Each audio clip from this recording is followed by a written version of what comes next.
uma pessoa conhecida nesse lugar. Estou diante de uma igreja que sai de casa para, mesmo muitas vezes, sabe, com dificuldades. Algumas pessoas talvez aqui estejam com enfermidades, algumas pessoas talvez, sabe, estejam carregando alguns problemas sobre a sua vida, e mesmo assim está aqui.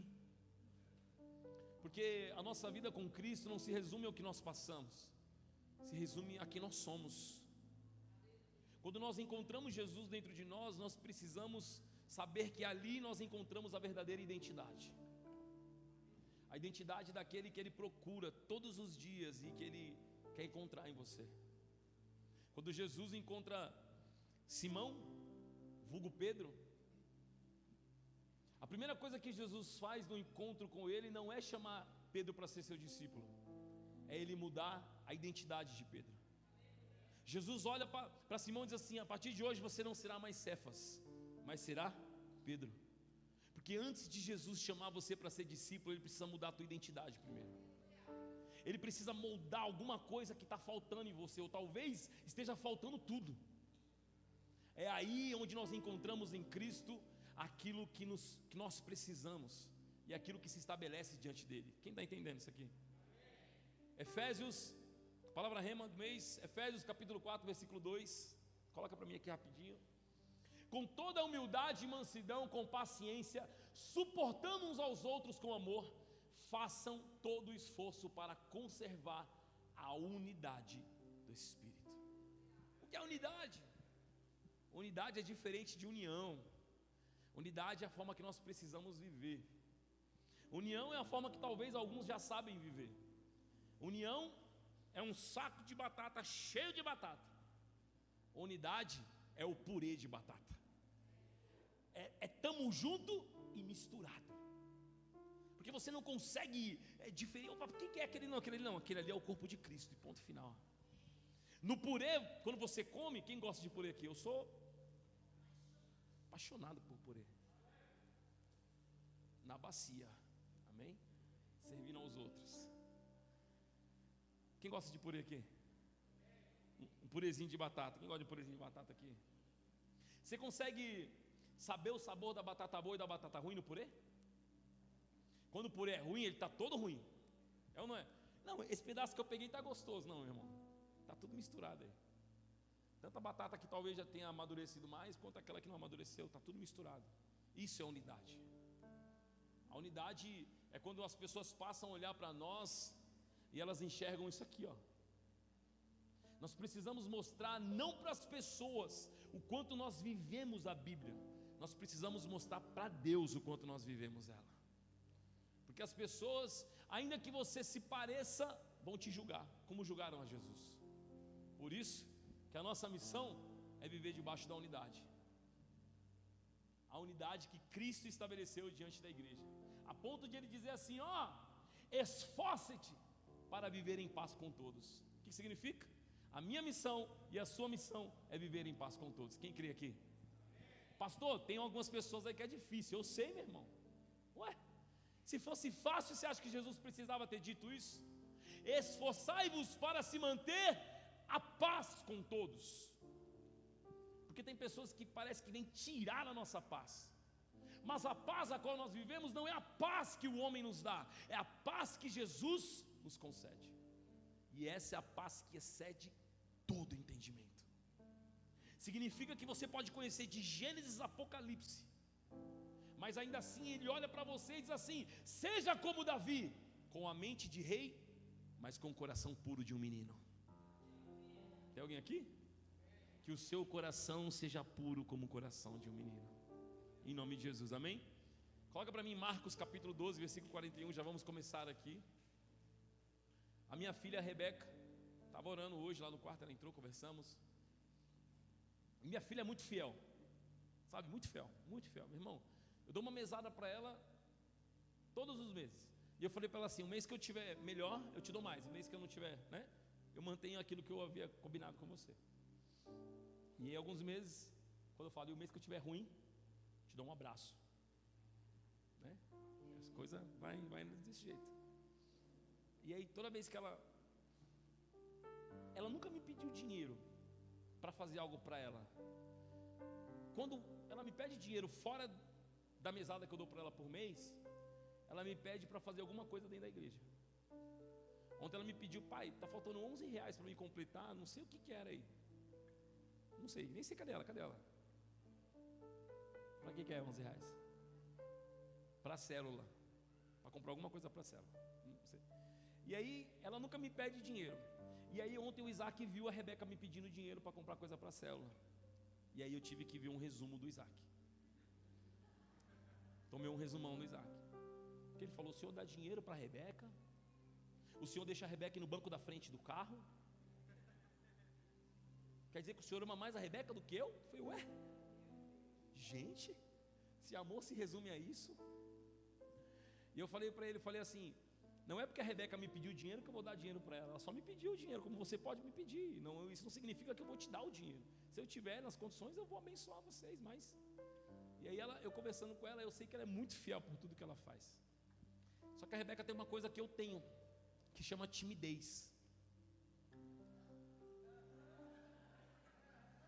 Ué? Não entendi. Vou falar de novo. A Rebeca é muito tímida. Eu montei a palavra aqui, está no livro de Marcos, no capítulo 12, no versículo 41. Mas o Senhor tem tocado muito no meu coração para que minha filha venha fazer a oferta. Vem aqui, sobe aqui, filha. Aplauda o Senhor Jesus pela vida da Rebeca.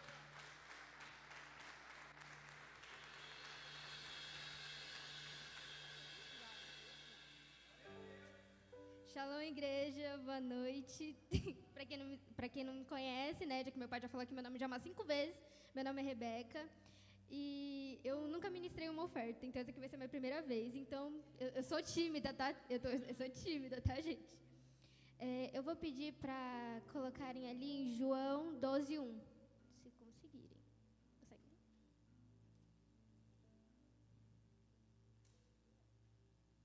Eu vou ler aqui.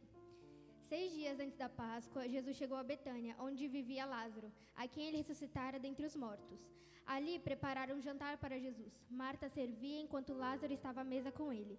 Então Maria pegou 1 litra de nardo puro, que era um perfume caro, derramou-o sobre os pés de Jesus e os enxugou com seus cabelos. E toda a casa se encheu com a fragrância do perfume. Entretanto, um de seus discípulos, Judas Iscariotes, que mais tarde iria traí-lo, objetou: por que este perfume não foi vendido e o dinheiro dado aos pobres? Seriam 300 denários. Bom, essa passagem eu considero a minha favorita. Por quê? Porque é que fala muito sobre entrega. E todos os dias o Senhor ele vem me incomodando sobre a minha entrega. Não uma entrega somente de dança, não uma entrega somente de dinheiro, mas uma entrega da nossa vida a Ele. E eu vou contar aqui um testemunho para vocês. Uma vez, né, ia ter um culto, né, tal, normal. E aí eu tinha só realmente R$2. Tinha R$2. E a minha mãe estava desempregada. Minha mãe estava desempregada desde 2019 até 2022 ela ficou desempregada. E aí ela estava desempregada. Aí eu falei: Senhor, é tudo isso que eu tenho. É só isso que eu tenho, só que eu quero te ofertar isso.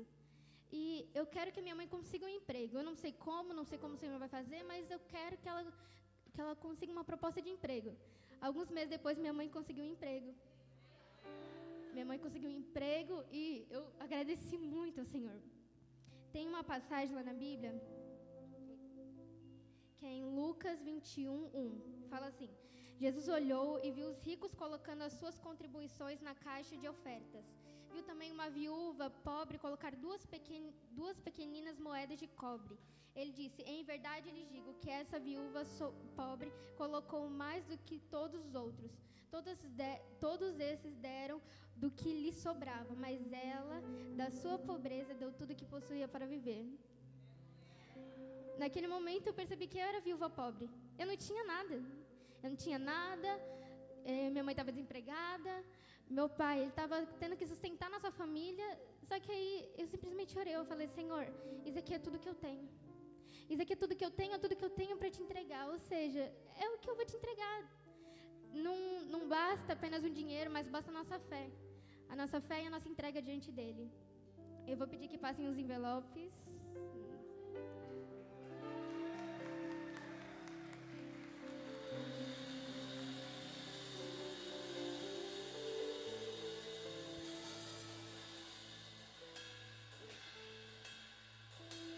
Que hoje possa entregar não somente uma oferta em dinheiro de espécie, um bem material.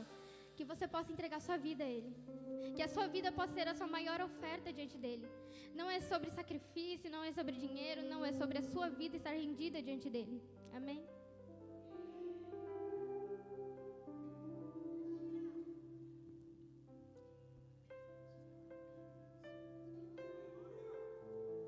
Aleluia. Eu lembro da Rebeca debaixo das cadeiras no culto. Quem lembra aqui? Era bebezinha. Nós não tínhamos onde deixar ela, a gente tinha que levar ela para a igreja e deixava ela debaixo da cadeira dormindo no bebê conforto. E hoje está falando sobre oferta. Ensina os teus filhos no caminho que ele deve andar, ele jamais vai se desviar dele. Você é o maior exemplo do teu filho. Não em palavras, mas principalmente em ações. Se ele vê você fazer, ele vai querer fazer igual. Quem crê aqui?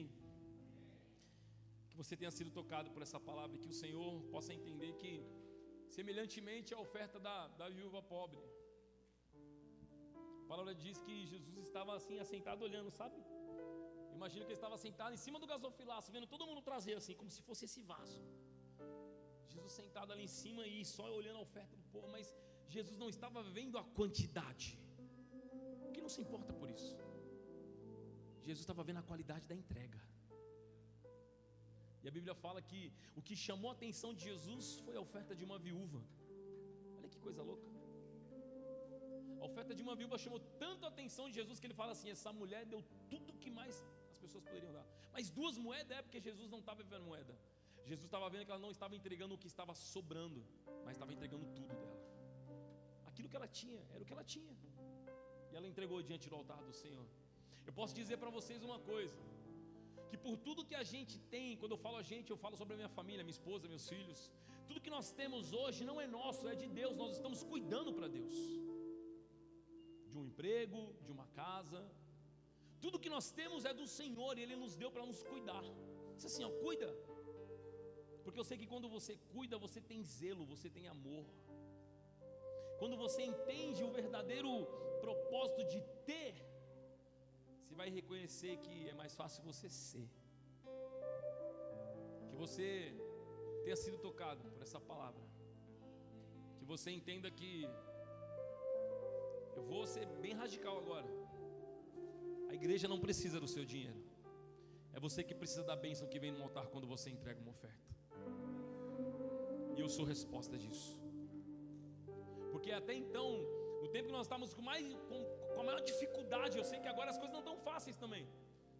Mas teve época que o negócio ficou feio, mais feio do que o tempo que nós estamos hoje. Né, apóstolo? Aí sabe o que Deus fez? Jeová Jiré. Ele olhou e disse assim: peraí, eu vou prover, fica tranquilo, só confia. E nós permanecemos andando por fé, confiando em tudo que Deus faz e o que Deus ainda vai continuar fazendo sobre as nossas vidas. Amém? Se Deus fez, se Ele te deu, se Ele tirou, confia no Senhor, porque Ele sabe de todas as coisas. Fique de pé no seu lugar, vamos entregar nossa oferta. Que a oferta de hoje possa fazer com que os céus permaneçam abertos sobre esse lugar. Que a oferta entregue pelo teu coração hoje. Eu costumo dizer que quando você entrega uma oferta sem amor, é você estar pecando contra a palavra de Deus, porque Ele fala assim: não traga por obrigação, mas venha com alegria. Ele está dizendo assim: se você for obrigado a dar, eu prefiro que você não venha. Mas se você vir com alegria, que você venha entregar diante do Senhor. Sabe por quê? Porque eu não entrego uma oferta para aquilo que Ele vai fazer por mim. Eu estou entregando uma oferta por aquilo que Ele já fez por mim. É o que Ele continua fazendo todos os dias diante da minha vida e da minha casa. Amém? Feche os olhos, Senhor, nós queremos agradecer, Pai. Nós sabemos que o que nós entregamos nesse altar em espécie não tem significado para Ti, porque para onde nós iremos, a Nova Jerusalém Celestial, o que nós lutamos para ter nessa terra, que é dinheiro, que é riqueza, aí nós pisaremos diante, porque nós sabemos, como a Tua palavra nos ensina no livro de Apocalipse, que as ruas são de ouro. Então, por que nós aqui estamos? Nós estamos aqui, Senhor, com muita alegria, para entregar um alimento que de alguma forma possa dar continuidade na missão que o Senhor tem nos entregado. Aqui nós estamos reunidos nessa igreja, onde para o mundo há custos, Mas eu sei que para ti, Senhor, mais vale uma alma do que qualquer dinheiro em espécie nessa terra. E a nossa missão continua sendo essa, Pai: angariar, resgatando vidas do inferno e trazendo diante da tua presença. Aqui nós estamos para entregar o verdadeiro valor, não o que está dentro desse envelope, mas o que está dentro de nós. É o coração, é o amor que nós temos por ti, é a alegria quando nós vivemos para ti, Senhor. E que essa alegria possa ser contagiada diante de todos eles. Porque quando nós entregamos uma semente no altar, nós cremos que essa semente ela vai germinar, ela vai crescer e ela vai dar frutos. E não serão frutos qualquer, serão frutos que há de permanecer, até que outras pessoas possam se alimentar dele. Até que o Senhor venha, Jesus. Que essa oferta, Pai, seja vista da mesma forma que a oferta daquela viúva que está escrito no livro de Marcos, seja vista. Que não seja o valor que seja colocado dentro desse vaso, mas que seja um vaso precioso que foi formado nas tuas mãos, Senhor, que seja entregue diante desse altar, Pai. E para você que crê, para você que quer viver, traga a sua oferta aqui no altar. Traga a sua oferta aqui no altar. Traga a sua oferta aqui no altar.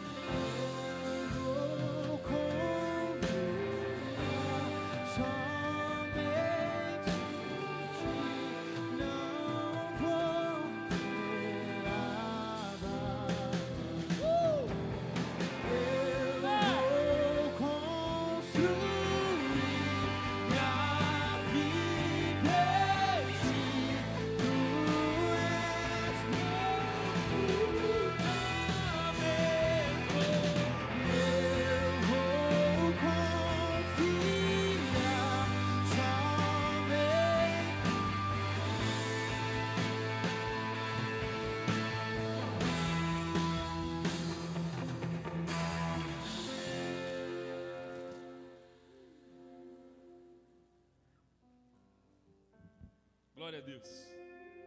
Daqui a pouco eu vou dar uma Bíblia de presente para alguém, amém? Deixa eu abrir ela aqui porque ela tá. Acho que não vai segurar aberta não, que ela é de capa dura. Não vai. Deixa ela aqui. Glória a Deus por isso. Amém? Essa Bíblia aqui está precisando de um dono. Está precisando de um dono. E na capa está escrito: o meu Deus é o Deus do impossível.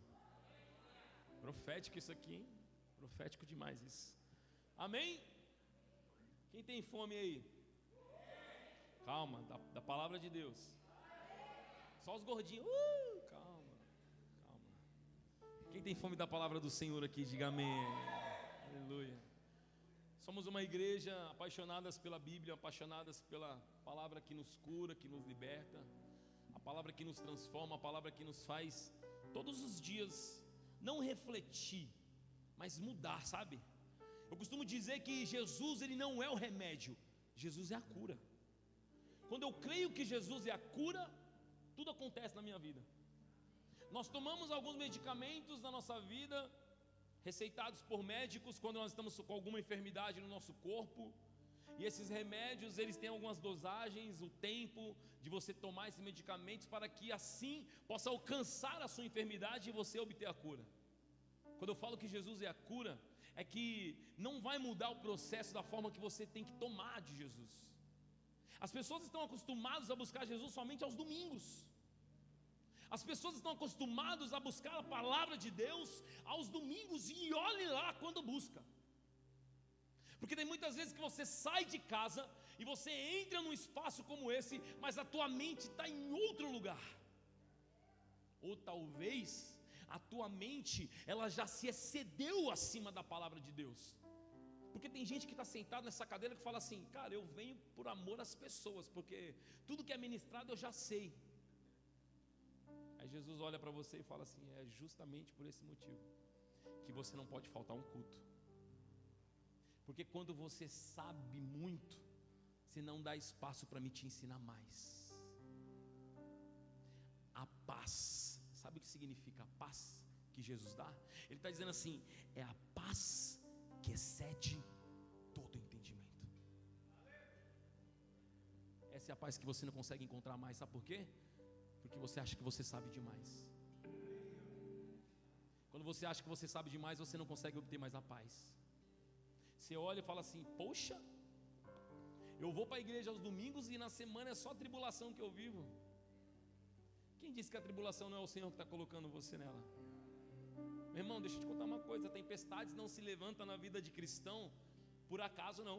Talvez para você não tenha entendimento, talvez para você não tenha significado, mas para o Senhor tem todo significado, porque Ele olha para você e diz assim: eu estou tentando te ensinar no amor, mas já que está difícil, vou te ensinar no lugar onde você vai aprender com vontade. Tem alguém aqui? Tem alguém aqui? Estamos vivendo um tempo de maravilhas do céu para aqueles que querem viver esse tempo. Tempo de Copa do Mundo. Quem está feliz aqui com o Brasil? Ninguém, misericórdia. Quem está feliz aqui com a nossa seleção? Sabe o que a nossa seleção precisa? Não são de jogadores bons, são de pessoas posicionadas para que possa fazer uma oração fervorosa. É isso aí, porque Jesus fala que a oração de um justo, ela tem poder para mover todo mundo espiritual. Mas antes de orar para a seleção ser campeã, eu vou continuar orando para que o cego volte a ver. Eu vou continuar orando para que o paralítico volte a andar de novo, para que aquele câncer seja vomitado, sabe? E quando nós tivermos esse poder, essa autoridade, essa vai ser a oração que nós iremos fazer. E falando sobre isso, tempos atrás nós estávamos orando, sabe? Aqui, um ciclo bem grande.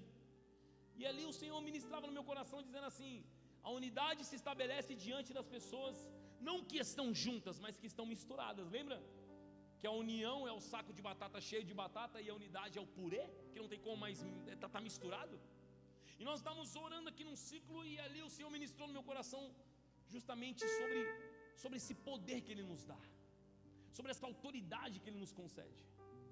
Agora você imagina, se a oração de um justo, ela tem poder e efeito quando ela é realizada, você imagina a oração de vários justos.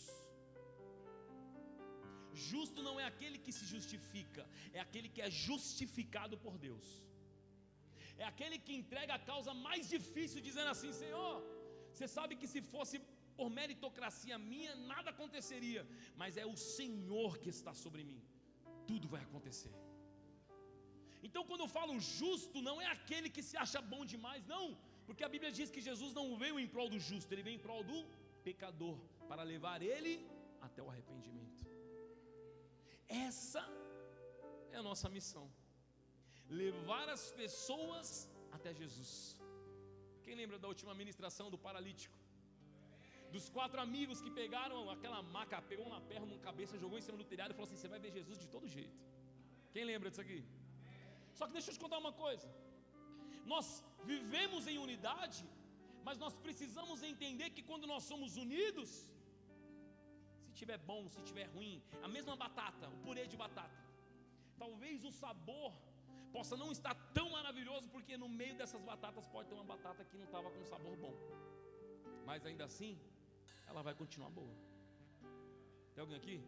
A não ser que você coloque todas as batatas ruins, aí talvez o sabor mude. Mas se você fizer um purê, falar assim: tem umas 2 aqui mais ou menos, se você conseguir tirar, tira, mas se você não conseguir, fica tranquilo que os bons vão fazer pelos maus. E essa é a nossa missão. Quem crê nisso? Se hoje Jesus escolhesse algumas pessoas em específico, dizendo assim: Pastor Cláudio, eu vou escolher você para curar toda a enfermidade que há sobre a nação. Se Jesus tivesse me procurado hoje, aqui, antes de subir nesse púlpito, e falasse para mim assim: Pastor Celso, você está sendo levantado agora para curar uma geração de enfermidades. Se eu tivesse ouvido Jesus falar isso aos meus ouvidos, eu pegaria esse microfone, colocaria aqui e sairia correndo para os hospitais. A primeira coisa que eu faria seria ir para o hospital do câncer. A primeira ala que eu visitaria seria a ala infantil. Se Deus me concedeu autoridade, eu vou utilizar a autoridade que Ele me deu para continuar aquilo que Ele tem me ensinado. Só que você já parou para pensar que nem Jesus Cristo curou a todos? Aí eu pergunto para você: Jesus não curou a todos porque Ele não tinha autoridade nem poder? Jesus tinha autoridade para curar todo mundo? Jesus tinha poder para curar todo mundo? E por que não curou? Por que ele não curou? Por que, Murilo, que Jesus não curou todo mundo? Alguém já se perguntou isso? Quantas pessoas já teriam um ente querido e diz assim: poxa, eu estou há tantos anos no Evangelho e o Senhor poderia ter feito pela minha casa, pela minha família, pelos meus amigos, e eles foram ceifados. Por que Jesus não fez? Por que muitas vezes Ele protege o ímpio e parece que Ele não dá olhos ao justo cristão? Quantos de nós não fizemos essa pergunta? Antes de eu subir nesse púlpito, eu falaria assim: Senhor, eu sei que o Senhor, Ele tem um propósito na vida de cada um, como a palavra em Eclesiastes está dizendo, existe um tempo certo debaixo do céu. Se Jesus, tendo autoridade e poder, não curou a todos, por que todos nós imaginaremos que seríamos curados? Você parou para pensar nisso já? Que Deus, Ele faz acontecer, e Ele vai continuar fazendo acontecer. Sabe qual é o problema, Cláudio? Que se Deus não curasse mais, as pessoas iam sentir a ausência de Deus e iam falar que Ele não existia. E Deus não cura todo mundo, porque se Deus curar todo mundo, por que a gente não teria anseio pela volta dEle? Tem um propósito. Então por que Ele seleciona? Por que Ele escolhe algumas pessoas? Você já percebeu que a gente olhando a Bíblia com uma ótica diferente, a gente abre o texto e fala assim: peraí, Lázaro foi ressuscitado, quem crê nisso? Quem crê nisso? E se eu falar para você que ele não foi? Vai dar problema isso aqui, vai não?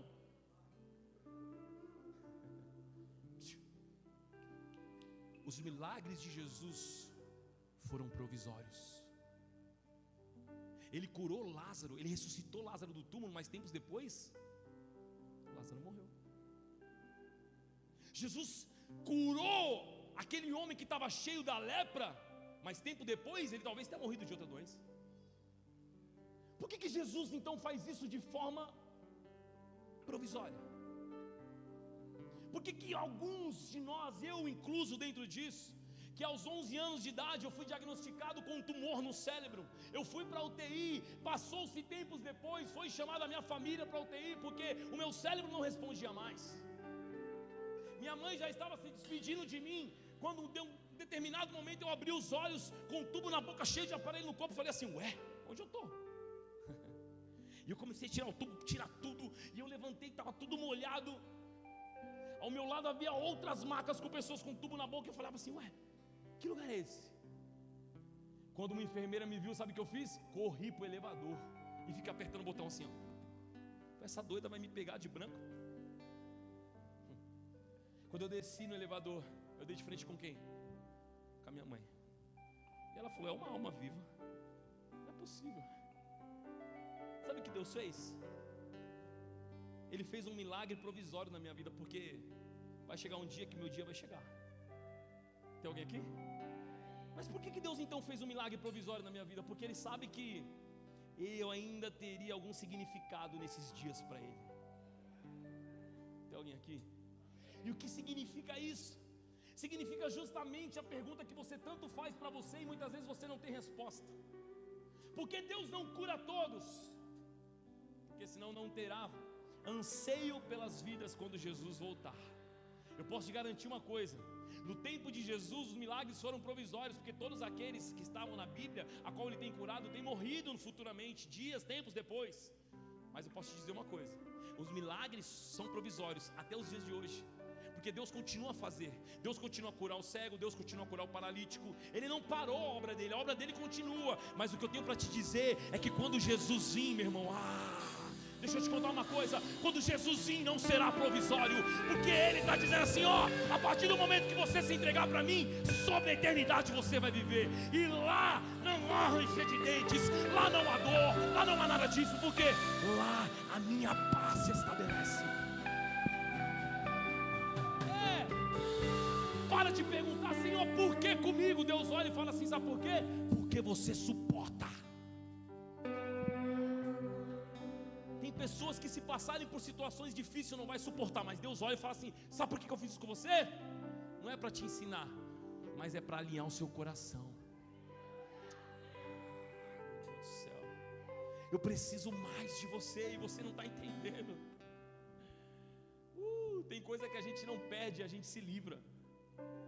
Deus olha e fala assim: eu estou te dando um livramento, fica tranquilo. Sabe quando o carro quebrou que você não conseguia ir embora? Deus falou: fica tranquilo que eu estou te livrando de alguma coisa, irmão. Não reclama não, agradeça a Deus porque eu estou te livrando. Mas o pneu furou e eu não sei trocar. Fica tranquilo que eu estou te livrando de alguma coisa. Mas o dinheiro acabou, não tem como pagar uma conta. Aí você é negligente mesmo. Aí você errou, aí você errou. Fica pensando: nossa, essa eu vou tomar posse. Pois é. A Bíblia fala que nós precisamos ter disciplina sobre a nossa vida. O que significa disciplina? Não é disciplina na nossa vida física, é disciplina na nossa vida. A falta de dinheiro na casa de muitos não significa que Deus não está sobre o seu lar. Significa que ali Ele está. Mas enquanto você não tirar o seu coração do dinheiro, fica difícil de Ele assumir o controle. Tem alguém aqui? Não olha feio para mim não, irmão. Estou falando para você, estou tentando te ensinar. Pastor, é porque as coisas na minha casa tá difícil, meu irmão. Minha sogra, ela vivia quase com um salário mínimo e vivia melhor do que gente que ganha 20 mil reais nos dias de hoje, não é? Sobrava dinheiro daquela mulher. Eu falava assim: mano, eu acho que sua mãe está roubando um banco, ela não está sabendo. Porque ela compra um monte de coisa, tem dinheiro, sobra dinheiro, e eu estou aqui trabalhando igual um louco e não tem um centavo do que ela tem. Por quê? Porque quando você tem disciplina e organização, você não vive pelo que você ganha, você vive pelo que você tem. Porque tem gente que já gastou o que ganha. Vou falar de novo. Tem gente que já gastou o que ganha. Tem gente que o salário cai, você nem fica mais feliz. Tipo, tem alguém aqui? Mano, quinto dia útil só sou bom pra você, porque pra mim, meu amigão, foi. Já tá tudo comprometido. Tem alguém aqui? Só que o carrinho da Shopee tá com 199 coisas. Tá cantando o carrinho, gritando. Tem alguém aqui? Mas eu não quero falar sobre o seu carrinho da Shopee hoje não. Vamos seguir pela unidade de Cristo que Deus tem nos dado, amém? Para nós ganharmos tempo. Abre aqui. Ai, meu Deus do céu.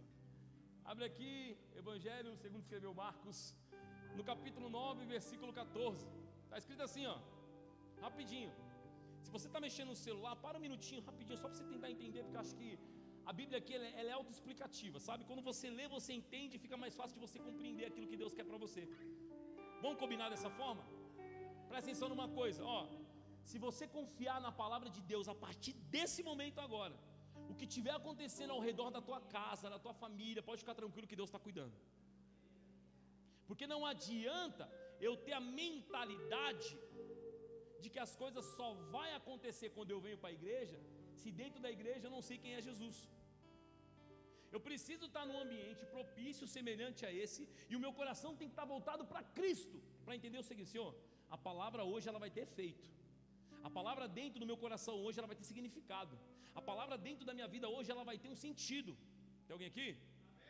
Então que a palavra de hoje tenha sentido sobre você. Porque tem gente que recebe a palavra e fala para mim: essa não foi para mim não.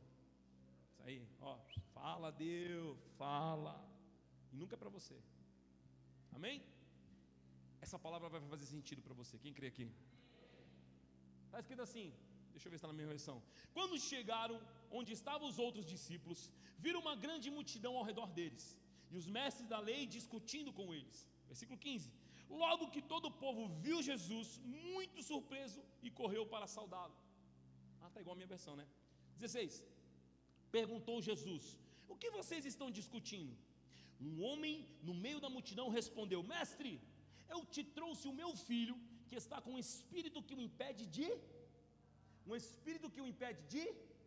Um espírito que o impede de... Significa que o menino era... Era o que, gente? Beleza, fechou? Até entenderam, né? Vamos lá. Versículo 18. Onde quer que eu apanhe, joga no chão. E ele... Opa, peraí. 18, cadê? Onde quer que eu apanhe, joga no chão. Ele espuma pela boca, arranja os dentes e fica rígido. Pedi aos teus discípulos que expulsassem o espírito, mas eles não conseguiram. 19. Respondeu Jesus: ó geração incrédula, até quando estarei com vocês? Até quando terei que suportar? Isso aqui me matou, cara. Até quando terei que suportá-los? Olha o que Jesus está dizendo. Sabe o que significa a palavra suporte? É aguentar. Jesus está dizendo assim: até quando eu vou ter que aguentar você? O homem estava dizendo que o filho dele estava com um espírito que não conseguia, significa que ele era mudo. E aí, o homem estava dizendo assim: os teus discípulos vieram, tentaram expulsar, mas não. E aí Jesus estava dizendo o quê? Ó geração, o que significa incredulidade? O que significa incredulidade? Eu vou perguntar diante de uma igreja cheia da presença de Deus aqui: quem tem fé, querido? Será? Vou perguntar de novo. Estou diante de uma igreja cheia do amor de Cristo aqui. Quem tem fé nesse lugar aqui? Vamos ver se até o final da ministração você vai ter essa fé toda. Versículo 19, versículo 20. Então, não, aí traga o menino. Versículo 20. Então eles os trouxeram. Quando o Espírito fez o quê? Quando o Espírito fez o quê? Quando o Espírito fez o quê? Ele ouviu? Ele ouviu? Ele fez o quê? O que aconteceu com o Espírito?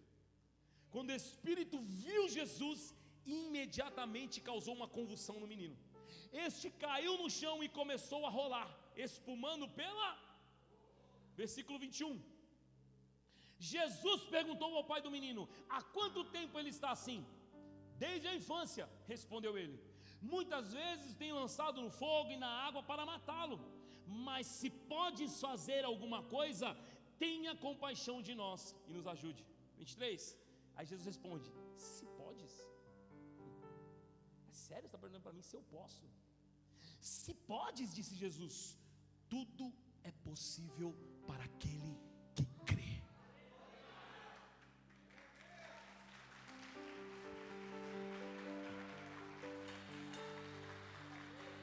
Presta atenção, ó, o Espírito viu Jesus, caiu em convulsão, começou a espumar pela boca, e Jesus continuou conversando com o pai do menino, e o menino lá espumando pela boca.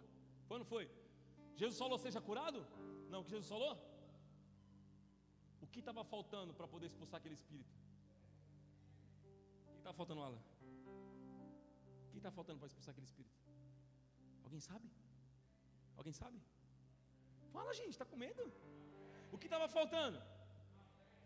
A gente consegue analisar a fé de péssima qualidade na vida das pessoas, mas a gente não consegue se autoanalisar a nossa fé. Quantas vezes você entrou diante de uma situação difícil e você não teve fé que você ia sair daquele lugar? A mesma incredulidade que Jesus usa naquela palavra, Ele está usando comigo e com você hoje. Está dizendo assim: peraí, é fácil a gente ler na mensagem que foi narrada pelo Marcos ali, onde ele fala assim: Jesus olhou para o pai do menino e disse assim: ó geração incrédula. Significa que para aquele menino ser curado faltou fé. Faltou fé. Diante de muitas situações da nossa vida, o que falta para nós é fé. A fé que você costuma encher o pulmão, sabe, de ar e dizer assim, em slow motion: eu tenho fé. Tem nada. Sua fé está te levando até aonde? Aonde você está chegando com a sua fé? Porque tem gente que está dentro da igreja, mas está baseada na fé do irmão e continua baseada nela. Porque se esse teu irmão que você está se baseando na fé dele tiver a inteligência daquele cara que levou o paralítico para cima do telhado, você vai ser curado hoje. Tem alguém aqui? O que falta numa geração hoje? Sabe o que tem roubado a fé da geração de hoje? A geração Cunho costumam dizer que é a geração Z. Quem é da geração Z aqui, de 97 até 2012? Isso aí, né? Acho que é. Quem que é? Levanta a mão aqui, quem é de 97 aqui? Olha o pessoal. Quem é de 97 aqui? Alguém é de 97? Que não viu o Romário fazer gol? Levanta a mão aí, irmão. Não, mas não, é geração Z, 97, né? É de 2000, 99? É? É de 2000 para cima? Tá bom, vai. Quem é de 2000 para cima aqui? Aí. E o restante? Tudo antigão? Caramba! restante é tudo antigão. Aí tem gente que nasceu em 1999, falando, não sou 2000, né? 99 não é 2000, pastor. Sabe o que aconteceu na geração de hoje? Essa geração, quando estão dizendo que é a geração Z, a geração ela está totalmente cibernética. É uma geração que nasceu dentro dos tempos atuais. O tempo do quê? O tempo do iPhone, o tempo da internet, o tempo das redes sociais, do Netflix, do computador. Quem é do tempo da bolinha de gude aqui? Só os velhos, meu Deus. Só os barbudão levantando a mão. Quem é o tempo de... Gente, quem brincava de tazo? Alguém lembra do tazo aqui? Poxa, caramba, cara. Quem jogava peão? Quem jogava peão aqui? Quem pegava um cano, colocava uma bexiga, enchia o bolso de feijão? Falou, agora, mamona. Quem brincou isso aqui? Alguém? Vocês nunca vão saber o que é isso, os novos. Carrinho de rolemã. Você saiu com a perna toda ralada. Pega. Quem já brincou de esconde-esconde depois das 10 da noite aqui? Meu irmão, você é louco, só doideira, cara. Você é louco, irmão. E valia brincar nos 10 quarteirões em volta. Não, pode se esconder se você quiser. Meu irmão, uma vez eu fui brincar de esconde-esconde e eu estava ali contando ali. E quando eu fui achar o cara, eu corri tanto que eu tomei um capote, que meu joelho arrebentou tudo. E minha mãe tinha falado uma vez para mim, se você chegar machucado em casa, eu te machuco mais. Demorei para entrar em casa aquele dia. Peguei uma calça emprestada do vizinho, só que o joelho estava sangrando, a marca do sangue ficou no joelho. Quando eu entrei dentro de casa, eu falei, sou Jesus, mãe. O sangue no joelho, Jesus. Minha mãe me deu uma bronca, falou, onde você se machucou? Eu falei, eu caí, estava correndo, caí. No dia de hoje, você não vê as crianças com machucadinho no joelho. Tem alguém aqui? Quem tinha um joelho cinza aqui? Tem uns que você limpar até hoje não sai, ele continua cinza, porque é daquela época. É da época do cinza, do preto e branco. Sabe onde eu estou tentando chegar com tudo isso? Eu estou tentando dizer que nós estamos vivendo numa época onde nós que éramos dessa época da bolinha de gude, estamos nos acostumando com os tempos de hoje. Tem alguém aqui? Naquela época as brigas se resolviam na mão. Alguém lembra disso? Era na mão, irmão. Hoje em dia é na peixeira, no noitão. Sabe o que eu estou tentando trazer para vocês hoje? Que a geração de hoje está diferente daquela época. Sabe o que significa isso? Que a ferramenta que Deus nos concedeu, que é a internet, as redes sociais, fofoca naquela época era só entre vizinhos. Você só fofocava com o seu vizinho. Você ia na casa do teu vizinho, chamava ela e falava assim, deixa eu te contar uma coisa da dona Margarida. No dia de hoje a fofoca alcança outros países. Você está entendendo? Deus nos concedeu uma ferramenta para fazer se cumprir a palavra dele, para fazer com que o evangelho pudesse alcançar todas as nações. E a gente pega essa ferramenta que Deus nos deu e usa para fazer o mal. Tem alguém aqui, gente? Tem pais que para ter paz, tem pais que para ter paz dentro de casa, deixa o filho acessar o que ele quer na rede social. Porque ele está calmo, ele está tranquilo, deixa ele assistir. Ele está acessando vídeos pornográficos, está acessando aquele site cabuloso onde tem cabeças sendo decapitadas e você deixa ele assistir. Tem pais que falam assim, é mais fácil porque ele aprende a realidade dos dias de hoje. Tem alguém aqui? Tem pais que estão fazendo a função de amigo dos teus filhos e estão perdendo a autoridade dentro de casa. Por quê? Porque talvez para você é mais fácil ser amigo do que fazer a função de pai. E o que significa isso? Que Marcos está dizendo aqui que o pai estava tão preocupado com o filho que não falava, mas ele parou de falar do nada? Não. Jesus pergunta, desde quando que ele não fala? E ele responde o quê? Desde nascença. Tem alguém aqui?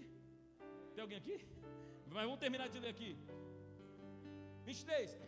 Se podes, disse Jesus, tudo é possível àquele que... Vamos ler todo mundo comigo essa parte aqui? Só ali, ó, após o travessão ali. 1, 2, 3. Mais uma vez, 1, 2, 3. Em nome de Jesus. Semana que vem, eu creio em nome de Jesus que essa semana, esse ferro aqui vai ser o tamanho do telão que a gente vai projetar aqui, ó. A gente soldou esse ferro essa semana e não deu, o ferro é tão grande que não deu para colocar lá para fora, deve ficar aí. Deus abençoe sua vida, viu, Adriano? Ficou até de madrugada aí, ajudando os meninos a soldar o ferro. Esse vai ser o telão da família Betel. Vai pegar isso aqui quase tudo, ó. Aí você vai ler com gosto, irmão. Até aquele que não vê vai voltar a ver de novo. Olha o tamanho da letra, vai ser. Tem alguém aqui? A Bíblia está dizendo assim, 24, Lari. Imediatamente o pai do menino exclamou: eu creio. O que o pai exclamou? Ajuda-me a vencer a minha. Olha o que o pai pediu para Jesus. O que o pai pediu para Jesus? Ajuda a vencer o quê? Ajuda a vencer o quê? Tem alguém aqui que precisa vencer a incredulidade? Não, não estava diante de uma igreja cheia de fé? Vou perguntar de novo. Tem alguém aqui que precisa de ajuda para vencer a incredulidade? Já mudou os que estavam cheios de fé. Já não estava precisando. Pastor, estou precisando de uma fé maluca aí. Sabe por que você não consegue ter mais fé? Porque você se baseia naquilo que você está vivendo. E nem todo mundo está vivendo uma estação boa da sua vida. E você acha que pelo fato de você não estar vivendo uma estação boa, você nunca vai conseguir sair dela. Ou você não consegue achar recursos para que você possa sair dela. Talvez dentro da sua casa, o teu marido, você não tem diálogo, não tem conversa. Talvez você não tenha relacionamento com a tua esposa, com teus filhos. Talvez tem pessoas aqui que já estão morando dentro de casa, mas é praticamente como se a casa fizesse mais parte da vida do que a vida fazer parte da casa. Tem pessoas que deixaram de falar com pais, tem pessoas que deixaram de falar com as mães, tem pessoa que não tem mais diálogo com o filho. Tem pessoas aqui que vê o filho na enfermidade e pelo simples fato de você não conseguir mais falar, você fala assim: vou fazer o quê? Não conversa comigo também, deixa ele viver o que ele tem que viver. Não é assim não. Você é pai. Deixa eu alertar você uma coisa. Olha o que o pai pediu para Jesus: Senhor, me ajuda a vencer a incredulidade. Sabe o que Jesus fez? Passa o próximo. Quando Jesus viu que uma multidão estava se ajuntando, repreendeu o espírito imundo, dizendo: espírito o quê? Espírito o quê? Qual que era o problema do menino? Qual que era o problema do menino? O que Jesus expulsou? Aí tem contexto. Jesus disse assim: espírito imundo, mudo e surdo. Qual que era a deficiência do menino? Qual que era a deficiência do menino? E o que Jesus expulsou? Estamos vivendo numa geração que só quer falar e deixou de aprender a ouvir. Sabe o que Jesus está dizendo?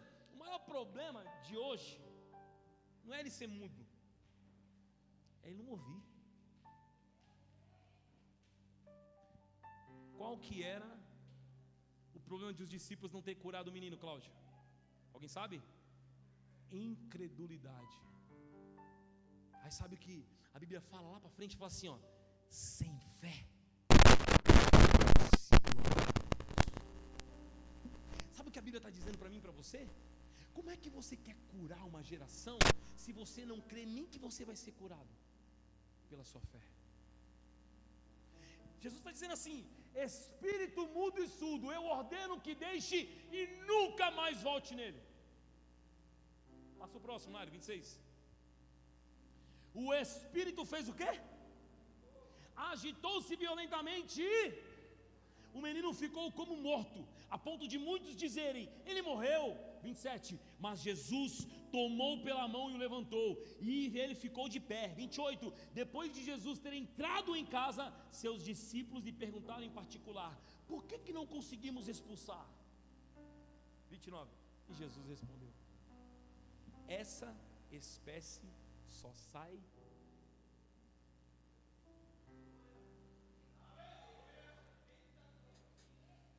Os discípulos tinham fé, mas não tinha mais tempo com Cristo.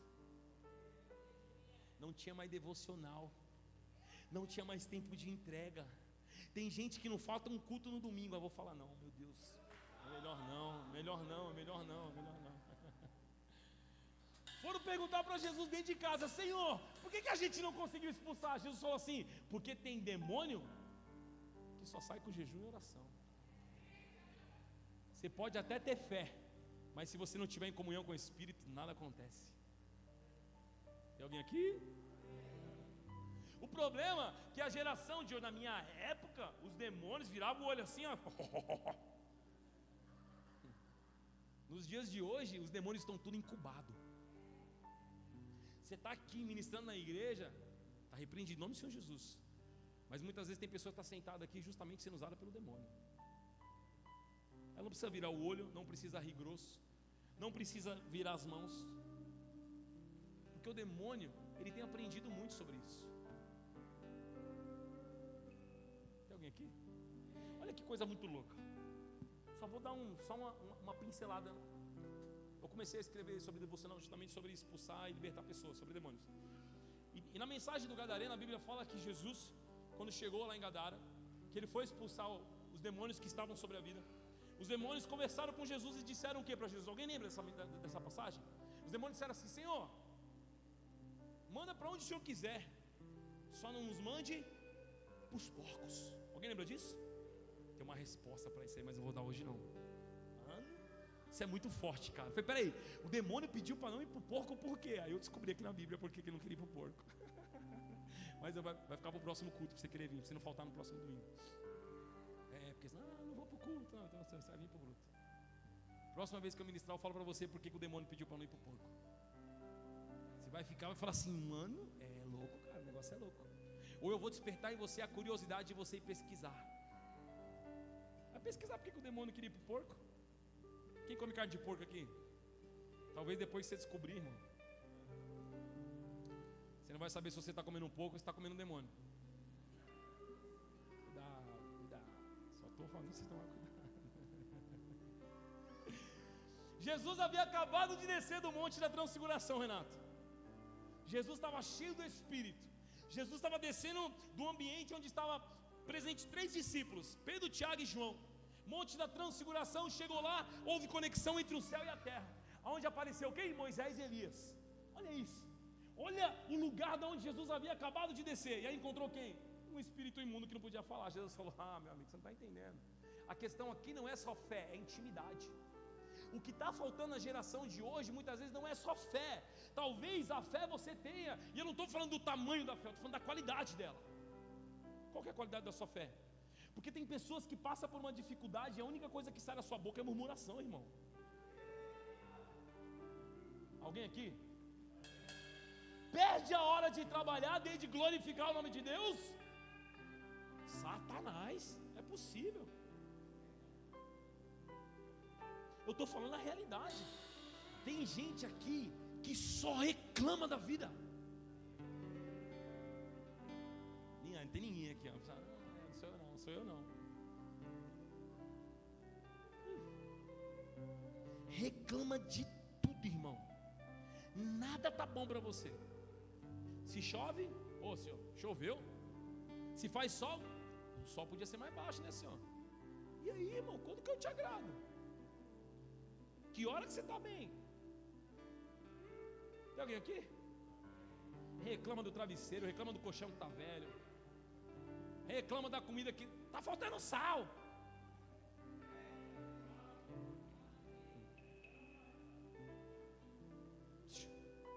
Se está comendo e tem sal, agradeça, porque tem gente que nem sal para comer não tem. Sabe o que significa? Que você tem que glorificar o nome do Senhor, não importa a situação que você esteja vivendo. Só que a gente está vivendo um tempo onde as pessoas têm mais tempo para fazer o quê? Reclamar. E agora, nessa geração Z, sabe o que está acontecendo nessa geração Z? A pessoa não está reclamando só da vida dela.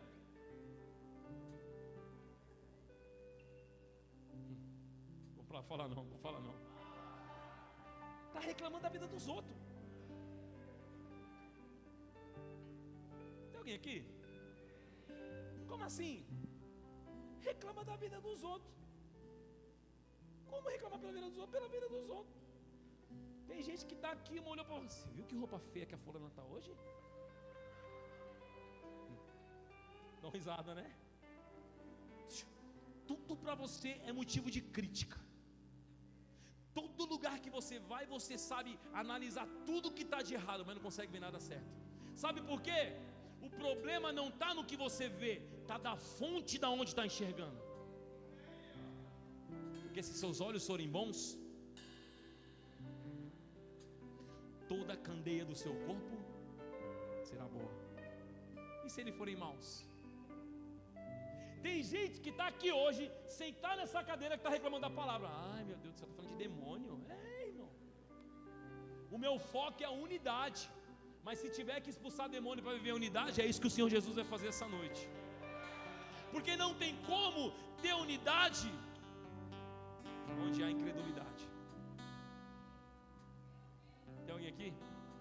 Se eu chamar a igreja agora para orar, eu vou falar assim: levante na sua cadeira, pegue na mão do seu irmão. Tem gente que vai levantar na cadeira assim, ó.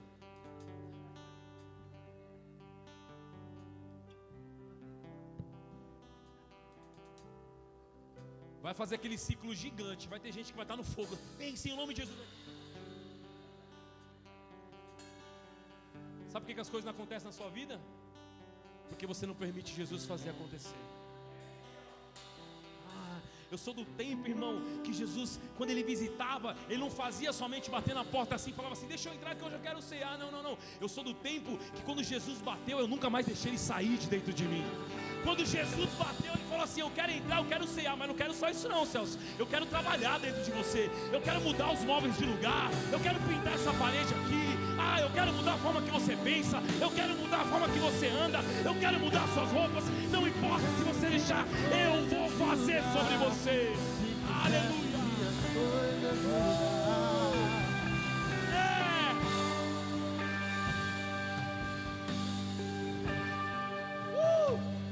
Só depende de você, irmão. Quantos corações não estão aqui hoje que Jesus está? Aqui não tem, né? Jesus está. Aí tem gente que se acha mais esperto que Jesus, vai na porta, olha pelo olho mágico assim, ó. Ixi, é ele, vou abrir não. Porque se você deixar Jesus entrar, ele vai querer mudar. E nem todo mundo está apto para viver mudança. O que é viver mudança? É viver renúncia. Mudar, você não vai sentir. Você precisa decidir querer mudar. Vou falar de novo. Hoje eu acordei com uma sensação de querer mudar. Não vai não, irmão. Você fala assim: a partir de hoje a minha vida vai ser diferente. A partir de hoje eu não vou mais espumar pela boca. Não entenderam nada. É muito fácil a gente identificar o demônio na vida das pessoas. A gente só não olha quando a gente está espumando nela. Tem alguém aqui? Eu já vi gente olhar para falar assim: é demônio. Deus fala: está em você mesmo. Está na hora de sair, viu? Está na hora de você deixar abrir a porta, entrar no seu coração e limpar essa casa toda aí. Tem alguém? Tem alguém? Se você anda numa vida de murmuração, de reclamação, uma vida que nada dá certo, esse culto é para você hoje. Tem alguém aqui? Esse culto é para você hoje. Porque assim, algumas pessoas estão cheias de motivos talvez para não estar aqui hoje. O Renato não está legal. Está legal de saúde, Renato? Por que você está com essa máscara aí? Pelo amor de Deus, está com o que, Renato? É só gripe, glória a Deus. E o pé, Renato, como é que está? Renato estava andando de moto, um amiguinho foi abrir a porta, Renato não conseguiu desviar, quase arrancou o pé do Renato fora. Foi isso, não foi? Aí Deus olhou e falou assim: já parou de sentir dor? Toma uma gripe, vai. Tá bom? Posso contar, você volta? Aí falou assim: peraí, toquei no coração do intercessor, peraí que eu vou continuar movimentando a família. Ontem o Renato, ontem, quinta o Renato mandou uma mensagem de manhã falando assim: pastor, alguns homens entraram na casa do meu pai e levaram tudo. Televisão, fogão, botijão de gás, limparam a casa. Seu Walter e a dona Débora estão ali, sorrindo ali, ó. Talvez nem precisaria estar no culto hoje. Poderia estar sentado na casa, na mesa, um olhando para a cara do outro, reclamando: por que, Deus? Por que levaram tudo? Porque você já percebeu que para vir um novo, o velho precisa ir? E Deus não vai dar um novo. pronto para receber vocês? Isso é para vocês. Deus não vai dar um novo, porque os céus já estão abertos sobre a vida de vocês. Não é a necessidade da televisão, do botijão de gás, do fogão, seu Walter. Não é isso não. Não é isso. Porque a missão de Deus talvez não foi tirar deles, foi fazer assim, ó, eu vou remover algumas coisas, para que antes de você reclamar pelo que fizeram, você ore pela vida deles. Tem alguém aqui? Quem já foi roubado o celular e orou pela vida do ladrão? Senhor, que o Senhor toque na vida dele. Você deve ter falado até palavrão, irmão. Tem alguém aqui? Hoje o Senhor vai multiplicar algumas casas aqui. A casa do seu Walter e da dona Débora vai ser dessa. Tem alguém aqui? O que levaram lá? O que levaram, Renato? Botijão, 2 TV. Vou ofertar uma televisão na vida de vocês. Fechou? Uma televisão é minha. O que mais levaram? Levaram cortador de grama, gente. Tem alguém que tem sua casa protegida aqui? Tem alguém que tem sua casa protegida aqui? Tem? Quando que o ladrão vai entrar? Alguém sabe?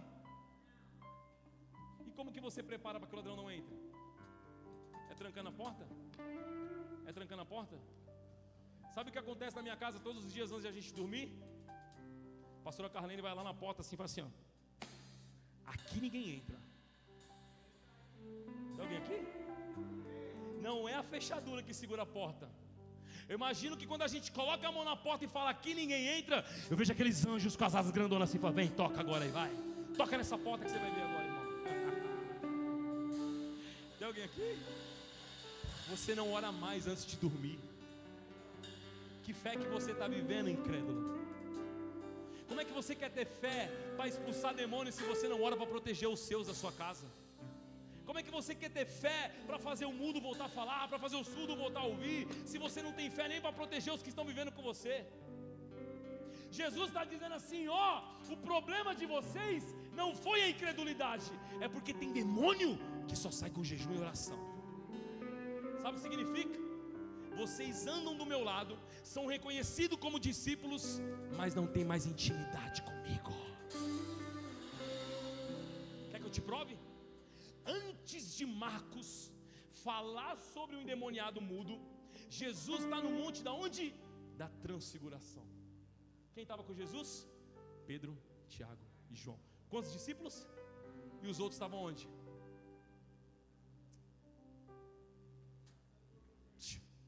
Eu quero saber se você hoje faz parte do grupo dos 3 ou do grupo dos 9. Aí, vou perguntar de novo que acho que não entenderam. Hoje você faz parte do grupo dos 3 ou do grupo dos 9? Porque o que não conseguiu expulsar o demônio não é o do grupo dos 3. Porque esses 3 que estavam do lado de Jesus, sabe o que eles viram? Eles viram que eu e você até hoje ficam olhando assim. Inclusive a religião, os kardecistas baseiam-se nessa mensagem para falar de que o espiritismo existe. Porque eles falam assim, como é que Jesus conseguiu ver Moisés e Elias? Quem disse que Moisés e Elias desceu no monte? Foi o monte que subiu ao céu. Tem alguém aqui? Quem viu Moisés e Elias? Pedro, Tiago e João. Estava onde? Estava onde? Do ladinho. E os outros 9 estavam onde? Em nome de Jesus, sai! Em nome de Jesus. Eles até tinham fé, mas perderam a intimidade. Sabe por que muitas vezes a igreja não vive mais em unidade? Fala não. Vou tomar um gole de água. Sabe por que falta unidade na igreja? Porque desde você olhar para a vida do seu irmão e você querer se basear nela, você critica a vida dela. Porque aquele que não quer fazer, reclama daquele que está fazendo. Tem alguém aqui? O que não faz é o que olha e fala assim, ah, deixa ele, é tempo dele não, irmão. A Bíblia fala que maior é o que serve. E a Bíblia não está falando maior entre todos, não, está dizendo assim, maior, você quer ser maior no reino, meu irmão? Jesus foi o maior de todos. Por quê? Porque ele dizia assim, antes de eu querer ser servido, eu quero servir. Jesus nos serve até hoje. Só que tem pessoas que olham para o céu e diz assim: Jesus, serve para mim essa noite, eu estou precisando de um milagre. Tem pessoas aqui que já viveram um milagre de livramento e nem sabe. E nem isso você sabe agradecer. Tem pessoas que a palavra está rolando aqui, sabe? A atmosfera, Michael, está assim, está pairando sobre esse lugar. E você está sentado assim. Eita, gente. E você está sentado assim. O que a gente vai fazer amanhã? Amanhã tem que trabalhar, né? Tem que fazer a marmita amanhã. Sabe por que nada muda na sua vida? Porque você não permite Deus entrar para mudar. Está preocupado com as coisas terrenas. Está preocupado com como vai ser seu dia de amanhã. Se você não entregar seu amanhã para Deus, talvez amanhã você nem tenha. Se você não permitir o Senhor entrar e permanecer sobre você, não é autoridade, não é a tua fé, é a falta de relacionamento. Se eu a partir desse momento, quando eu fechar esse iPad e dizer para vocês assim: nós vamos entrar no jejum, meu irmão, a mente de um já demonia, falou: não, jejum não. Jejum, misericórdia, não. Vai ter festa quarta-feira do Brasil, como é que eu vou fazer jejum? Tem pessoas que quando ouvem a palavra jejum, o demônio já vem. O demônio vem na mente. Nunca, jejum não. O pior não é a pessoa reclamar de fazer jejum, é a pessoa levantar a mão e dizer que vai fazer e...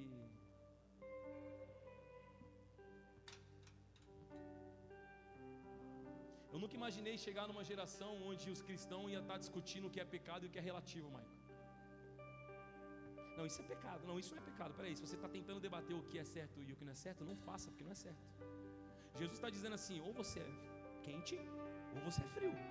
Porque se você está em cima do muro, se você está na dúvida de alguma coisa, meu irmão, a dúvida não vem de mim não. Eu sou homem de certeza. Ah, eu não sei se eu faço. Não faça. Pronto, já respondi para você. É porque eu estou querendo fazer uma tatuagem. Não vou falar da tatuagem. Vou falar da tatuagem não. Vai dar bom, poxa. Melhor não. Não. Vamos falar do jejum. Porque quem faz jejum não tem tempo para fazer tatuagem.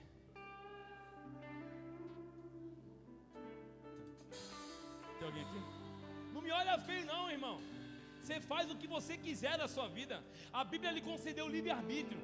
Ele falou assim: você faz o que você quer. Ele nos deu o livre-arbítrio. Eu decido o que eu quero fazer, a hora que eu quero fazer, o momento que eu quero fazer. Pouco me importa com as pessoas que estão me olhando. Sabe por quê? Porque eu não vivo mais eu, mas Cristo vive em mim. Cristo vive em mim. E se Cristo vive em mim, eu não tenho tempo mais para riscar pele. Sabe por quê? Eu tenho tempo para pregar o Evangelho, para ganhar almas, para tocar através do amor de Jesus Cristo.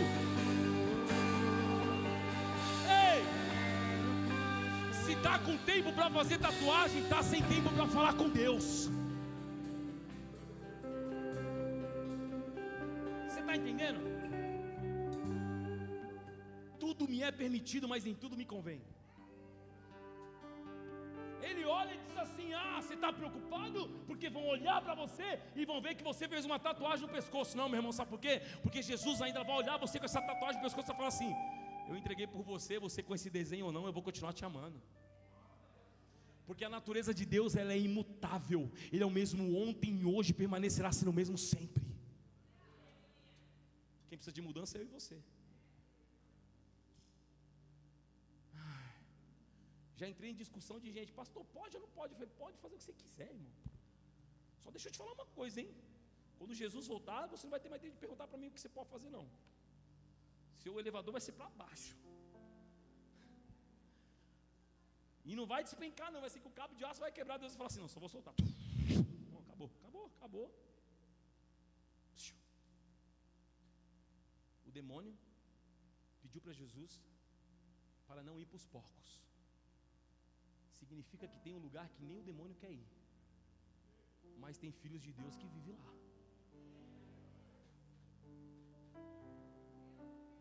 Não vou contar hoje que lugar é esse não. Romanos capítulo 10, versículo 15. Romanos capítulo 10, versículo 15, para encerrar. E como pregarão se não forem enviados? Como está escrito: como são belos os pés daqueles que anunciam. Como que eu anuncio o evangelho se eu não acredito nele? Como que eu anuncio a palavra? Eu falo assim, ai pastor, deixa eu te contar uma coisa, irmão. Não vou contar isso não. Não, isso aqui vai dar problema depois. Ixi, tá mó pior isso aqui. Depois eu tô vendo aqui, depois do culto sentado aqui no altar. Então, irmão, é assim, entendeu? Coloca pra mim, Lucas 22:19, Lari. Lucas 22:19. Olha o que está escrito aqui, ó. Lucas 22:19. Lucas 22:19. Pegando ele o pão, deu graça, partiu e deu aos seus discípulos, dizendo: isso é o meu corpo dado em favor. Faço isso, hein? Na última ceia que nós vivemos aqui, meu Deus do céu. Os irmãos disseram assim, mas isso é um ato profético e eu não gosto de fazer, então não faz. Por isso que eu estou falando que você está gastando mais tempo da sua vida para reclamar do que para agradecer. Você está reclamando da ceia. Eu vi gente falando assim, a apóstola pediu para compartilhar a ceia, vai compartilhar os germes.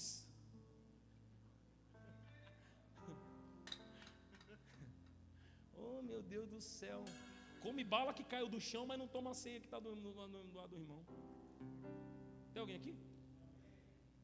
Você acha que essa garrafinha que você abre a tampa aí, que você coloca na boca, ela está lavada? Não vou deixar de beber água não, amém? Para de reclamar e começa a agradecer. Vou falar mais uma vez. Para de reclamar e começa a agradecer. Não, vou falar mais uma vez que 7 pessoas só pegou aqui. Para de reclamar e começa a agradecer. Vou falar mais uma vez para ver se alguém pega aqui. Para de reclamar da vida e começa a agradecer. Vou falar mais uma vez aqui. Para de reclamar da vida e começa a agradecer por ela. Aleluia! Glória a Deus. Glória a Deus. Vou encerrar aqui. Não, já deu horário, já passei 2 minutos do horário. Não, vou regrar. Vou regrar para me poder voltar outras vezes aqui, senão. Né, apóstolo? Vigília? Engraçado. Alguns pedem vigília, os outros falam assim: não, acaba agora, que eu tenho que ir embora. Quinta-feira pode vir para vigília, amém? Terça-feira, a gente vai fazer aquilo que a senhora direcionou a fazer? É o dia perfeito. É o dia perfeito. É o dia perfeito. Terça-feira vai ter um mega discípulo, meu irmão. Se eu fosse você, eu não faltava. Olha, tá vendo? Aí a gente anuncia isso, aí a pessoa fica falando assim: vai ser a mesma palavra de sempre, tá vendo? Você não tem mais fome, não tem mais sede para receber do amor de Cristo. A questão aqui não é o pastor Celso que está ministrando, porque que vale eu vale de nada, eu sou um pecador. O que eu estou tentando dizer para você é que isso aqui tem poder, ó.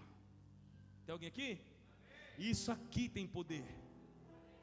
E quando você crê, agora você imagina, Jesus olhou e disse assim: ó geração incrédula. Estava dizendo que aqueles discípulos eram sem fé.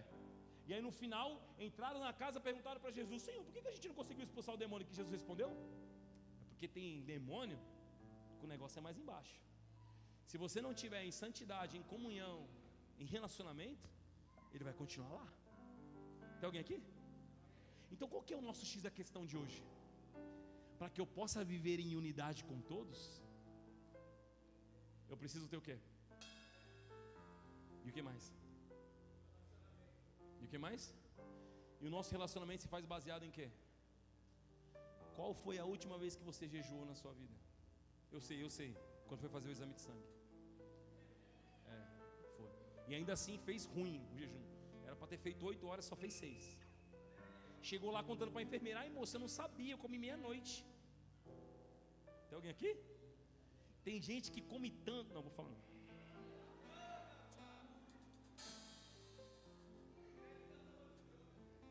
Samuel, eu vou falar com Samuel que gosta de jejuar. A primeira multiplicação que Jesus fez, a multidão ficou 24 horas sem comer. Quantas horas? E aí Jesus chama um discípulo chamado Filipe e fala assim: eu já sei o que eu vou fazer, mas deixa eu ver o que esse camarada vai fazer. E aí? O povo está com fome, o que a gente pode fazer? Filipe estava preocupado com a circunstância. Está dizendo assim: Senhor, olha o tanto de gente que tem aqui. A gente não tem dinheiro. Filipe estava preocupado com o quê? A gente não tem dinheiro, a gente não tem alimento. É o que eu e você se preocupa até os dias de hoje. Jesus já sabia o que ele ia fazer, mas ele quis saber do discípulo: o que a gente faz para alimentar esse povo? Aí a Andréia fala assim: Senhor, tem aquele jovem da geração Z ali, ó. Tem aquele jovem da geração Z. Sabe o que significa isso? Que por mais que o mundo esteja cibernético, ainda tem jovem que adora o Senhor Jesus Cristo. Existe jovem que tem o coração sedento. Porque André disse assim: Senhor, tem um jovem ali que ele tem 5 pães e 2 peixes. Aí Jesus fala o quê? Traz esse moleque aqui. Traz esse moleque aqui. Trouxe o moleque. Chegou ali. Jesus pegou aqueles 5 pães e 2 peixes e fez o quê? Alguém sabe? Ele falou o quê para os discípulos? Organize a multidão. Foi ou não foi? Foi ou não foi, igreja? Organize a multidão. Ele pegou aquele cesto e fez o quê? Alguém sabe o que ele fez? Pegou o cesto. Senhor, a ti eu dou graça. Quando desceu o cesto, o que aconteceu com a multidão? Quem foi que partiu o pão com todos? Jesus ou discípulo? Jesus falou para os discípulos: organizem eles em grupos de 50 e de 100. Os discípulos pegaram o cesto de Jesus e começaram a fazer o quê? Começaram a fazer o quê? Primeira multiplicação, 24 horas sem comer. Segunda multiplicação, os caras ficaram 3 dias sem comer. Quantos dias eu falei? Quantos dias eu falei? Alguém consegue ficar aqui 3 dias sem comer? Ninguém. Vou perguntar de novo. Quem consegue ficar 3 dias sem comer aqui? Quem é pai ou mãe aqui? Levanta a mão. Quem é pai ou mãe aqui? Numa noite você recebesse uma visitação do Espírito Santo, eles falassem para você assim, ó: para o seu filho se manter cada vez mais vivo e respirando os dias de hoje, você vai ter que ficar 3 dias sem comer. Você ficaria? Quem ficaria aqui? Quem ficaria? Quem ficaria? Quem ficaria? Ficaria reclamando ou feliz? Você é louco, mano, 3 dias sem comer, vou de boa. Por que você faz esse sacrifício pelo teu filho e você não faz por você? Quer dizer que o seu amor só se resume ao seu filho, não se resume mais a você? Você não tem mais amor por você? Tem alguém aqui? Você não tem mais amor por você? Você não consegue enxergar mais o amor a qual Cristo tem sobre a sua vida? Tem alguém aqui? E que amor é esse que eu pergunto? Aonde está esse amor? Que a gente consegue jejuar quando nós precisamos passar por algum procedimento, mas a gente não consegue jejuar, mas para ganhar a vida do irmão. Se eu falar para a igreja assim: gente, hoje nós vamos abrir um jejum para aqueles que estão perdidos sejam encontrados pelo amor de Deus. Você vai fazer jejum? Aí, ó, tá vendo? Aleluia, aleluia, aleluia. Porque tem gente que está lá porque merece, pastor, deixa lá. Tem alguém aqui? Que amor é esse? Na terceira multiplicação, quantos dias ficaram sem comer? Quantos dias? 3 dias sem comer. Jesus ia dispersar o público, a multidão. Vou encerrar agora. Se você quiser ficar em pé já para dar a sensação que vai encerrar, pode ficar. Só a sensação, sabor, encerramento. Jesus, ele faz o quê? 3 dias, povo sem comer. Ele chama os discípulos e fala assim: ei, o que a gente tem para alimentar esse povo aí? Alguém sabe? Alguém sabe o que Jesus tinha? Chamou os discípulos. Alguém leu essa mensagem, gente, pelo amor de Deus?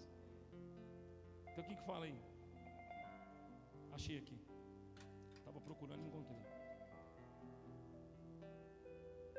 Não encontrei não. Não é esse aqui não. Achei, Marcos capítulo 6. Segunda vez eles ficaram 3 dias sem comer. Quantos dias? Quantos dias? Jesus olhou para aquele povo e falou assim: cara, precisa alimentar esse povo. O que vocês têm para comer? O que os discípulos tinham? Alguém lembra da segunda multiplicação? Alguém lembra o que Jesus tinha na segunda multiplicação? Essa foi a primeira. E na segunda? Repita comigo: Jesus tinha 7 pães e alguns peixinhos. Marcos 6,39.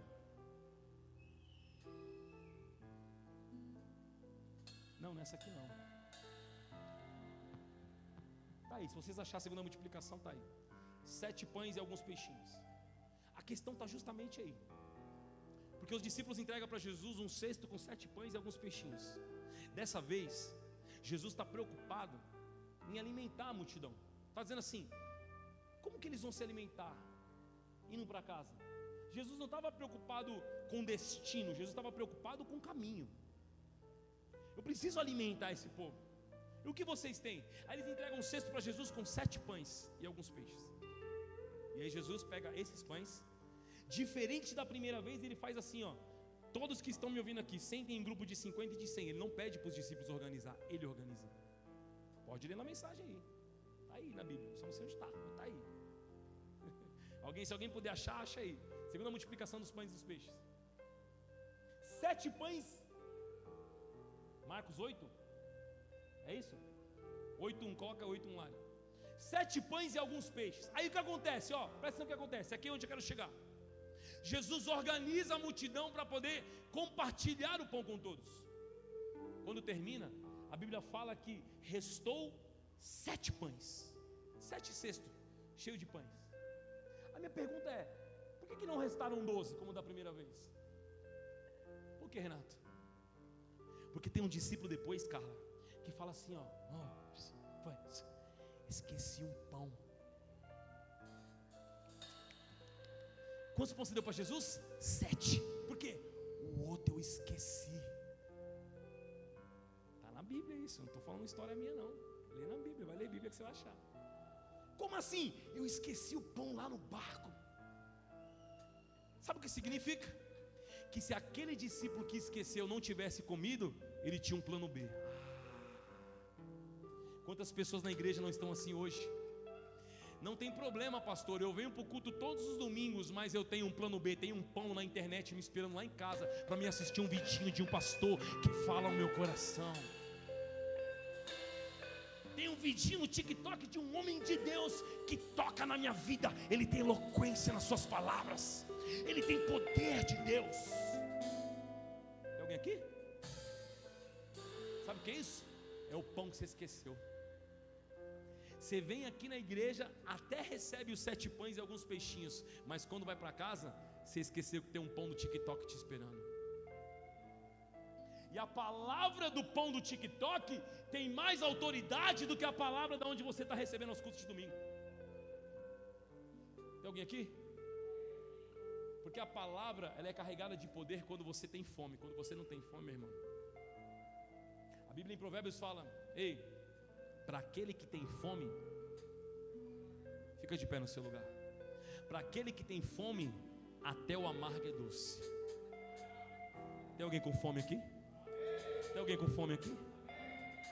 No início do culto eu perguntei para a igreja: tem alguém com fé? Quantos responderam? Jesus chega no meio daquele pai e diz assim: ó,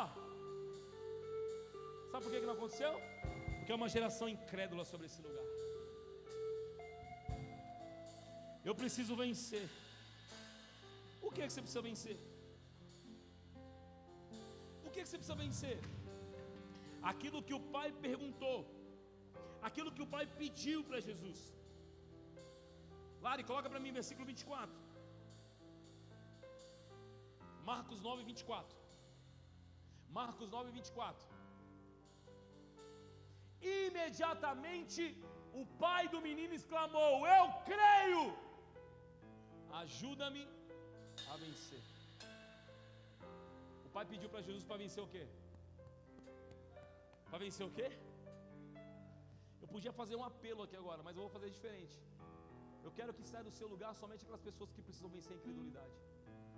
Sabe aquelas pessoas que estão vivendo uma frieza? Ai, pastor, tá vendo? Tem gente que é tão incrédula que nem no lugar não vai sair, que vai falar assim: eu não acredito nisso não. A incredulidade tem tomado o coração de tantas pessoas que você talvez esteja com vergonha de sair do seu lugar e falar assim: pastor, o senhor está me expondo, porque se eu sair do meu lugar e lá para frente, vão saber que eu não tenho fé. Meu irmão, deixa eu te falar uma coisa: a fé é o firme fundamento daquilo que eu vivo, não do que eu vejo. A fé é a raiz, a fé é o alicerce, a fé é aquilo que ninguém vê. Jesus está andando, aí ele olha uma figueira e fala assim: ué, se tem folha, tem que ter fruto. Se você pesquisar aí na internet, no Google, no ChatGPT, perguntar assim, como funciona o processo da figueira? Aí vai falar assim, ela primeiro tem raiz, tem broto, tem fruto e depois folha. Na figueira, vem primeiro os frutos, para depois vir as folhas. Olha que coisa louca, Jesus está andando, aí ele vê uma figueira, se ela tem folha, automaticamente ela tem que ter fruto. Ele se aproxima dela para saciar a sua fome. Quando ele olha, ele procura o fruto, não encontra. Ele fala o quê? Figueira seca. Porque não tem como uma figueira ter folha e não ter fruto. E aí o que acontece? Jesus continua andando, ele entra dentro da igreja, do templo. Aí ele vê os cambistas tudo vendendo um monte de coisa assim. Aí Jesus monta lá, ele traça aquele chicote e fala assim, ó, aqui na minha casa não é feira não, irmão. Aqui é casa de oração. Isso tudo acontecendo na mesma passagem, depois você lê. Quando Jesus termina esse sermão, que ele ficou muito furioso com o que estava acontecendo na igreja, ele continua a sair. Aí os discípulos chegam de perto de Jesus e falam assim, Senhor, estamos voltando aqui agora, e nós passamos perto daquela árvore que o Senhor disse para secar, e ela secou. Por quê? Sabe qual foi o maior problema de Jesus com aquela árvore que ele mandou secar? Alguém sabe? Não foi isso. É isso. Não foi a falta de fruto. Porque a Bíblia fala que a figueira estava plantada em meio à vinha. Tem alguém aqui? Ele olha e fala assim, está cheio de aparência, mas não tem mais nada por dentro. Não tem mais força para dar fruto. Está cheio de folha. Se bater um vento numa árvore grande cheia de folha, vai fazer um barulhão, igreja. Mas se bater um vento numa figueira cheia de fruto, não faz barulho. Sabe por que as pessoas preferem mais viver pela folha do que pelo fruto? Porque a folha é leve e o fruto pesa. Ninguém quer carregar o fruto de uma alma aqui nas costas, para querer ensinar ela o caminho certo, porque muitas vezes ela não vai querer, e vai querer tirar você do meio do caminho. Sabe o que significa incredulidade? A gente está dentro de um ambiente semelhante a esse. A gente está fazendo se cumprir o que está escrito em Salmos, onde nós estamos nos reunindo como igreja para adorar aquele que é digno de toda a oração, de toda a adoração, de todo o louvor. E ainda assim, num ambiente como esse, a gente não consegue mais adorar o Senhor. Sabe o que eu sinto saudade, apóstola? Daquela igreja que tem primeiro amor, sabe? Aquela igreja que se joga no chão, aquela igreja que coloca a testa na cadeira antes de começar o culto e ora. Aquela igreja que se lança e fala assim, Senhor, nada mais importa, como Davi escreveu no Salmo 51, Senhor, tire minha coroa, tire minha roupa, tire-me o trono, só não me tire a tua presença. Estamos tão no ativismo espiritual que a gente não consegue mais adorar a Deus. Deixa eu te contar uma coisa, não é o ambiente que precisa estar preparado para você adorar, é essa sala que tem que estar pronta. Você está me dizendo que quando você entra num lugar onde não tem Jesus, ali você se corrompe? Não, por quê? Porque quem já pisou no Santo do Santo jamais vai saber pisar em outro lugar. Você pode estar num ambiente de incredulidade, mas se Jesus viver em você, irmão, deixa eu te contar, antes mesmo que as coisas do mundo te contaminem, você vai contaminar tudo aquilo com o sangue precioso que há sobre a tua veia. Então não vem me falar, pastor, a igreja está fria. Não, irmão, não é a igreja que está fria, não. Não é o prédio, não é porque a janela está aberta, não. A igreja que esfriou é essa aqui, ó. Pare de culpar as pessoas pela tua incredulidade. Vou falar de novo. Pare de culpar as pessoas pela tua incredulidade.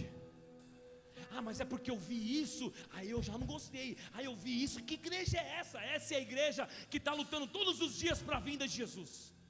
A igreja imperfeita, na busca daquele que vai nos aperfeiçoar, que é Jesus Cristo. Se você está procurando perfeição nas pessoas, irmão, você está no lugar errado. Porque aqui a nossa luta é todos os dias. A nossa luta é diária. Porque Jesus fala assim: sejam a minha imagem e a minha semelhança. Não é fisicamente, para com isso. Jesus era desprovido de beleza. Eu sei que tem muitos que se parecem com Jesus aqui fisicamente. Estou falando espiritualmente, irmão. Quando ele fala assim, sejam minha imagem, ele está dizendo assim, ó, se pareçam comigo nas ações e nas palavras. Se pareça comigo onde quer que você vai. Se você falava palavrão, não fale mais. Se você reclamava da vida, não reclama mais. Se você murmurava pela vida do teu irmão, para de reclamar, irmão. Sabe por quê? Porque ninguém é perfeito aqui. Todo mundo é imperfeito na busca daquele que é perfeito. E o perfeito não está fisicamente materializado nesse lugar, não. O perfeito, ele habita dentro de cada um de nós. E como nós encontramos, pastor? Com um coração sedento e um espírito quebrantado. Eu imagino que nesse momento o Espírito Santo de Deus está sobre esse lugar. E Ele está olhando a vida de muitas pessoas, está dizendo assim: ei, você está 7 anos no Evangelho, por que você desanimou?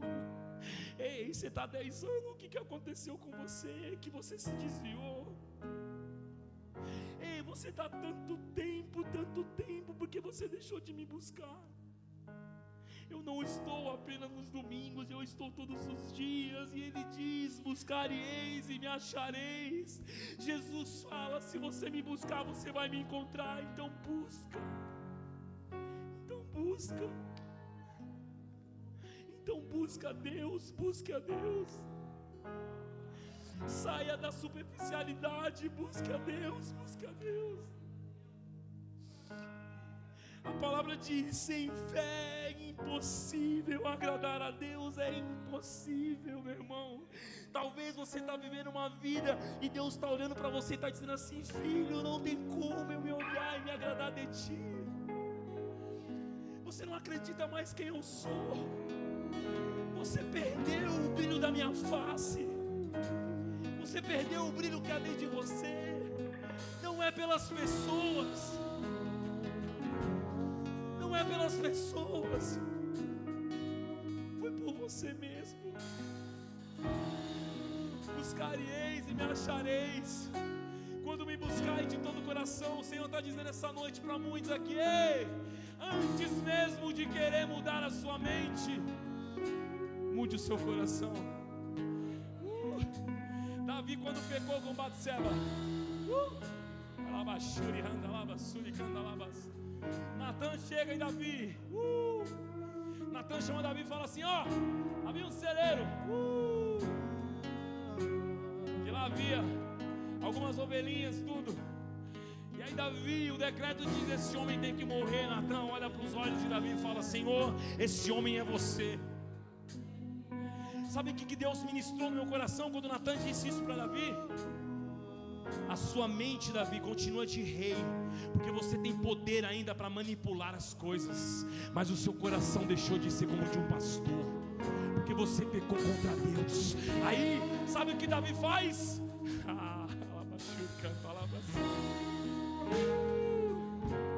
Sabe o que Davi faz? Salmo 51, verso 9. Senhor, remove a coroa, tira minhas vestes, tira o trono, eu não quero mais nada, Senhor. Eu errei, eu pequei. Tira tudo de mim, só não me tira a tua presença. Só não me tira a tua presença. Salmo 51, verso 9. Salmo 51, verso 9. Hoje o Senhor vai fazer transplantes de coração nesse lugar. Hoje o Senhor vai fazer transplantes de coração nesse lugar. Hoje o Senhor vai fazer transplantes de coração nesse lugar. Verso 8, vale, verso 8 ou verso 10, acha para mim aí quando Davi fala isso. Tira-me tudo, Senhor, só não me tira a tua presença. Acho que deve estar no 8 ou no 9. Não é esse não. Eu acho que está mais para trás. Não, acho que está mais para trás, que aí ele já está se confessando. Deve estar no verso 7, verso 6, não me recordo. Mas se você encontrar, você coloca aí. Hoje o Senhor vai fazer transplantes de coração sobre esse lugar. Eu quero saber aqui quem está disponível e disposto para viver esse transplante. Para você, igreja, é para você que está no seu lugar ainda. Você está com a última oportunidade de você poder sair do seu lugar e ativar a sua fé de novo. Ativar a sua fé a ponto de tirar a espuma da sua boca, a ponto de não mais fazer imposição de mãos, mas quando o demônio olhar para você, como ele olhou para Jesus, Arabashuri Cantalabas.